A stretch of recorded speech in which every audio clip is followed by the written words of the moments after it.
ಓಂ ಗಂ ಗಣಪತಿಯೇ ನಮಃ. ಹಾಯ್ ಹಲೋ ನಮಸ್ಕಾರ. Welcome to spiritual vibes YouTube channel.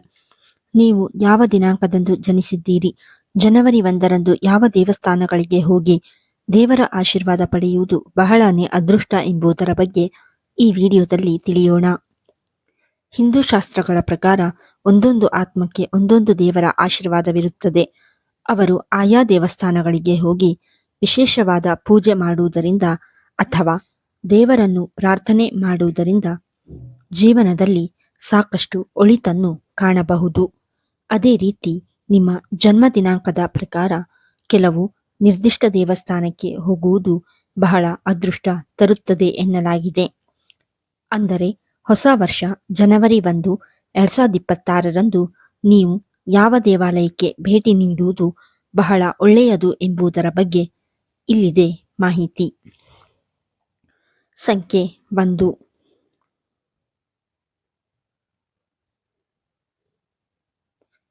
ಸೌರವ್ಯೂಹದ ಅತಿದೊಡ್ಡ ಮತ್ತು ಅತ್ಯಂತ ಪ್ರಬಲ ಗ್ರಹಗಳಲ್ಲಿ ಒಂದಾಗಿರುವ ಸೂರ್ಯನಿಂದ ಆಳಲ್ಪಡುವ ಸಂಖ್ಯೆಯೇ 1. ಯಾವುದೇ ತಿಂಗಳಿನಲ್ಲಿ 1, 10, 19, 28 ಸಂಖ್ಯೆಯಲ್ಲಿ ಜನಿಸಿದ್ದರೆ ಅವರ ಎಲ್ಲ ಶಕ್ತಿ, ಇಚ್ಛಾಶಕ್ತಿ ಸೂರ್ಯನಿಂದ ಸಂಕೇತಿಸಲ್ಪಡುತ್ತವೆ. ಈ ಕಾರಣದಿಂದ ಅವರು ಹೊಸ ವರ್ಷದಂದು ನಾರಾಯಣನಿಗೆ ಮುಡಿಪಾದ ದೇವಸ್ಥಾನಕ್ಕೆ ಭೇಟಿ ನೀಡುವುದು ಬಹಳ ಅದೃಷ್ಟ ಎಂದು ಪರಿಗಣಿಸಲಾಗಿದೆ. ವಿಷ್ಣುವಿನ ಯಾವುದೇ ದೇವಸ್ಥಾನಕ್ಕೆ ಹೋಗಿ. ಸಂಖ್ಯೆ 2.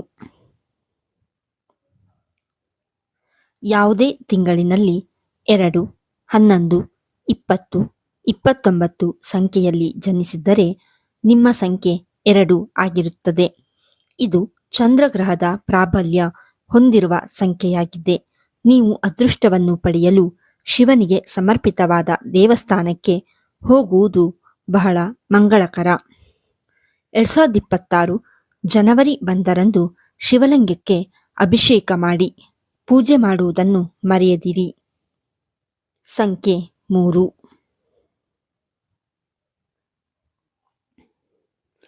ಯಾವುದೇ ತಿಂಗಳಿನಲ್ಲಿ 3, 12, 21, 30 ಸಂಖ್ಯೆಯಲ್ಲಿ ಜನಿಸಿದ್ದರೆ ಅವರ ಸಂಖ್ಯೆ 3 ಆಗಿರುತ್ತದೆ. ಅಂಥವರು ಗುರುಗ್ರಹವನ್ನು ಮೆಚ್ಚಿಸಲು ವಿಷ್ಣು ದೇವನನ್ನು ಭೇಟಿ ನೀಡುವುದು ಬಹಳ ಶುಭ ಎಂದು ಪರಿಗಣಿಸಲಾಗುತ್ತದೆ. ವಿಷ್ಣುವಿನ ಆಲಯಕ್ಕೆ ಹೋಗಲು ಹಳದಿ ಬಟ್ಟೆಗಳನ್ನು ಹಾಗೂ ಹಳದಿ ನೈವೇದ್ಯವನ್ನು ಅರ್ಪಿಸುವುದು ಉತ್ತಮ ಫಲವನ್ನು ನಿರೀಕ್ಷಿಸಬಹುದು. ಸಂಖ್ಯೆ 4.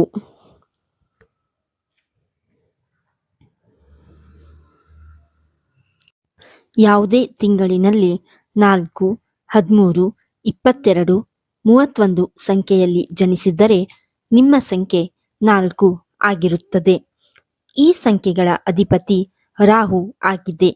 ಇಂತಹ ಜನರು ಕಾಲಭೈರವ ದೇವಸ್ಥಾನಕ್ಕೆ ಭಕ್ತಿಯಿಂದ ಆರಾಧಿಸಿದರೆ ಅವರ ಜೀವನದಲ್ಲಿ ಅನೇಕ ಕಷ್ಟಗಳು ದೂರವಾಗುತ್ತವೆ ಎಂದು ನಂಬಲಾಗಿದೆ.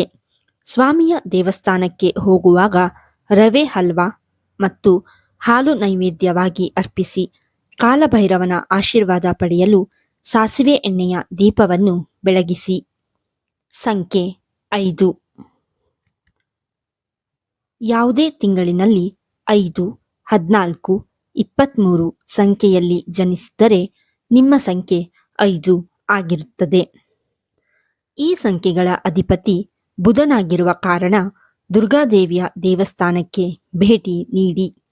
ಪಾರ್ವತಿ ದೇವಿಗೆ ಸಮರ್ಪಿತವಾದ ದೇವಸ್ಥಾನಕ್ಕೆ ಈ ಸಂಖ್ಯೆಯಲ್ಲಿ ಹುಟ್ಟಿದ ಜನರು ಭೇಟಿ ನೀಡುವುದರಿಂದ ಸಾಕಷ್ಟು ಒಳಿತನ್ನು ಕಾಣಬಹುದು. ಸಂಖ್ಯೆ 6. ಯಾವುದೇ ತಿಂಗಳಿನಲ್ಲಿ 6, 15, 24 ಸಂಖ್ಯೆಯಲ್ಲಿ ಜನಿಸಿದ್ದರೆ ನಿಮ್ಮ ಸಂಖ್ಯೆ 6 ಆಗಿರುತ್ತದೆ. 2026 ಉತ್ತಮ ವರ್ಷವನ್ನಾಗಿ ಮಾಡಲು ನೀವು ಲಕ್ಷ್ಮೀದೇವಿಗೆ ಸಮರ್ಪಿತವಾದ ದೇವಸ್ಥಾನಕ್ಕೆ ಹೋಗಲು ಶಿಫಾರಸು ಮಾಡಲಾಗುತ್ತದೆ. ಅಲ್ಲಿ ದೇವಿಗೆ ವಿಶೇಷ ಪೂಜೆ, ಬಿಳಿ ಬಣ್ಣದ ನೈವೇದ್ಯವನ್ನು ಅರ್ಪಿಸಿ ಆಕೆಯ ಕೃಪೆಗೆ ಪಾತ್ರರಾಗಿ. ಸಂಖ್ಯೆ 7.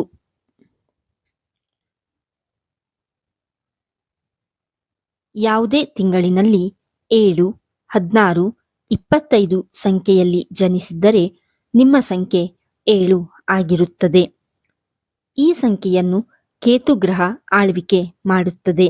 ಜೀವನದಲ್ಲಿ ಎದುರಾಗುವ ಎಲ್ಲಾ ಕಷ್ಟಗಳಿಂದ ಪಾರಾಗಲು ಈ ಸಂಖ್ಯೆಯ ಜನರು ಗಣೇಶನ ದೇವಸ್ಥಾನಕ್ಕೆ ಹೋಗುವುದು ಬಹಳ ಮುಖ್ಯ. ಗಣೇಶನಿಗೆ ಮುಡಿಪಾದ ಅನೇಕ ದೇವಸ್ಥಾನಗಳಿವೆ. ಅಲ್ಲಿಗೆ ಲಡ್ಡು, ಮೋದಕದಂತಹ ನೈವೇದ್ಯವನ್ನು ಅರ್ಪಿಸಿ. ಸಂಖ್ಯೆ 8.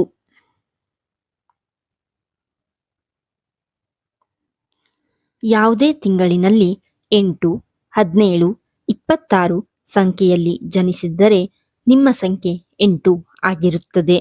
ಈ ಸಂಖ್ಯೆಗಳು ಶನಿಯಿಂದ ಆಳಲ್ಪಡುತ್ತದೆ. ಇಂತಹ ಜನರು ಹಿಂದಿನ ಕರ್ಮಗಳಿಂದ ಮುಕ್ತಿ ಪಡೆಯಲು ಈ ಹೊಸ ವರ್ಷದಂದು ಶನಿದೇವನ ದೇವಸ್ಥಾನ ಅಥವಾ ಹನುಮಾನ್ ದೇವಸ್ಥಾನಕ್ಕೆ ಭೇಟಿ ನೀಡಿ. ಇದರಿಂದ ಜೀವನದಲ್ಲಿ ಬಹಳ ಶುಭ ಸಮಾಚಾರವನ್ನು ಪಡೆಯಬಹುದು. ಸಂಖ್ಯೆ 9.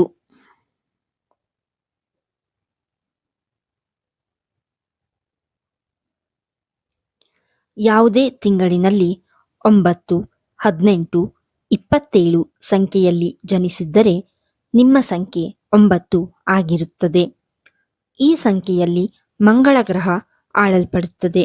ಇಂತಹ ಜನರು ಜನವರಿ 1ರಂದು ಕಾಳಿಮಾತಾ ದೇವಸ್ಥಾನಕ್ಕೆ ಭೇಟಿ ನೀಡಲು ಶಿಫಾರಸು ಮಾಡುತ್ತೇವೆ.